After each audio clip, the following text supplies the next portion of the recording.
Hi, I'm Shreya. I'm here to talk to you about menopause, hormonal fluctuations, and how this can impact your musculoskeletal health. So, your bones, muscles, healing, immunity, certain conditions such as frozen shoulder, osteoporosis, and even arthritis and chronic pain. I have a background in physiotherapy. I specialize in chronic pain, regenerative aesthetic medicine, and I am hugely passionate about preventative health as well as lifestyle medicine.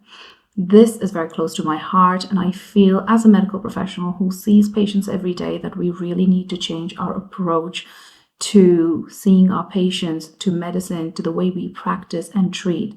The shift has to happen where we move away from treating illness to preventing illness. And that is my huge passion. I am involved in research, both reading and contributing to publishing it. And I am currently looking into menopause and musculoskeletal health and what best strategies we can employ to help our patients. What is it that women say, women feel? Because it's so big. And I'd like to start by saying that we have estrogen receptors pretty much all over our body, all organs, all cells. There is not any organ or function that I know of that hasn't got involvement directly or indirectly of estrogen and other sex hormones. So, what I often hear in my clinic is, I don't feel like myself.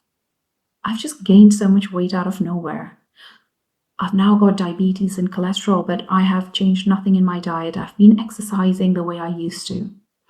The skin and hair changed, and women say, I feel like I've aged overnight. I'm so irritable. I will go to sleep and I still feel tired in the morning. Sleep is hugely impacted.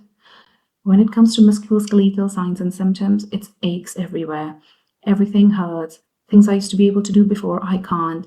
How do I have pain when I haven't injured myself? I'm doing the same job and all of a sudden I've got a repetitive strain injury. I'm now also having palpitations. Never suffered with anxiety before, and now I've got anxiety. I've even experienced panic attacks. These are real symptoms that women experience, and a lot more along with this. And this is to do with fluctuations of hormones that impact our brain, that impact our mind and our body, the emotional areas of our brain, the cognitive function, decision making skills, so much more. When it comes to musculoskeletal health, the area that I specialize in, as well as skin, we see that estrogen is involved in bone turnover and building of collagen. So, throughout our lives, we have a fine balance of muscle building and muscle breakdown, and estrogen is involved in the signaling pathways that actually help continue this process and have a good balance in them. This is particularly the mTOR pathway. It's a key signaling pathway for muscle synthesis, muscle protein synthesis. And what we often see is that as estrogen declines, we are building less collagen and the modulation of breakdown. So what I mean by that is estrogen is involved in modulating, controlling, or supervising the breakdown of collagen. As it's not there, the breakdown of collagen is not regulated, and we see greater breakdown of collagen. So whether it's tendons, muscles, our skin, hair, nails, all areas are impacted. And again, similarly, we see the same with the bone. So which means that now our body is generating less bone, it's building less bone, and it's breaking down more. So that's bone reabsorption. Bone is being built and being reabsorbed. So that's the turnover of bone. And when we have adequate levels of our sex hormones, this is not just estrogen, this is progesterone as well, we have a good balance of this. As we get into the perimenopause, menopause phase, and even before that, from around our 30s or mid 30s, as the balance of the hormones tilts, we see changing bone profile. This process starts in our 30s to mid 30s, and what research is showing is that the fluctuating hormonal levels create an unfavorable environment for bone health.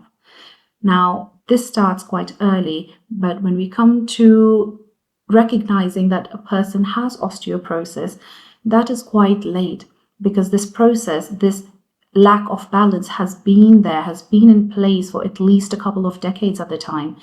So it's really important that we know this, we are aware of this, clinicians have this knowledge. As women general public, we have that knowledge, so we can do something about it. Prevention is much better than cure. As someone once said, and I'm going to quote that, a drop of prevention can be more beneficial than a bucket of cure. And for that reason, I feel very passionately about bringing this knowledge and awareness to the public, to clinicians, to help them make better decisions, for women to have more agency over their health. Because when we're given a choice, we are very good at making good choices.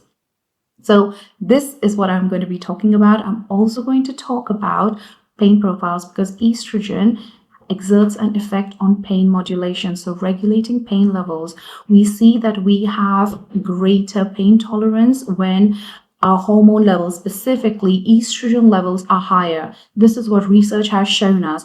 And the other thing we see is as the estrogen levels drop, our pain threshold drops, our ability to tolerate pain reduces, and what we perceive as pain changes. This is what I'm going to be touching on as well, because this really changes management of a patient.